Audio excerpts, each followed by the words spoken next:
Welcome back. Once your video has been uploaded, it will then be part of your asset library, and you will be able to see it here among your images and anything else that you have used for your Google Ads.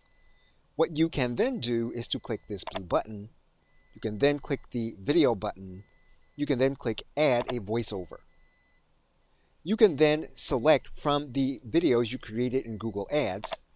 You're going to click this area, and when you place the cursor in the dialog box, you're then going to see the ad that you created. What you can then do is click Enhance Video. You're going to see three areas.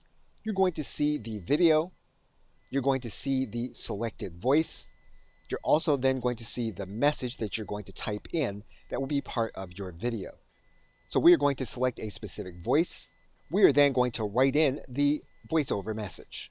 If you want to start the message at a specific time, you can write that time in. If you want to add on to this message, you can click this Add Message button. You'll then get another dialog box. What you'll then want to do is to click this button to preview the voiceover.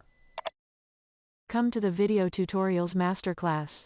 Come hear from Thomas Duncan and Harlan Jackson. They will teach on video tutorials. You can test different voices.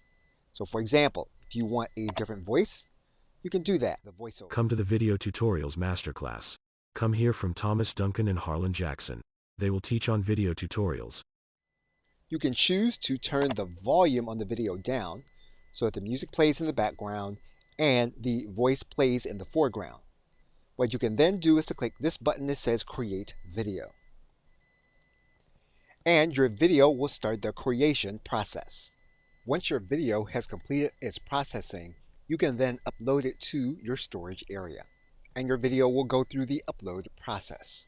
You'll then be able to click the link to see it in a YouTube format, and you'll be able to see your video playing. And the new video with the voiceover will then be available here in your asset library to be used for your ad campaign. Okay, so with that, thanks, and I will see you in another video.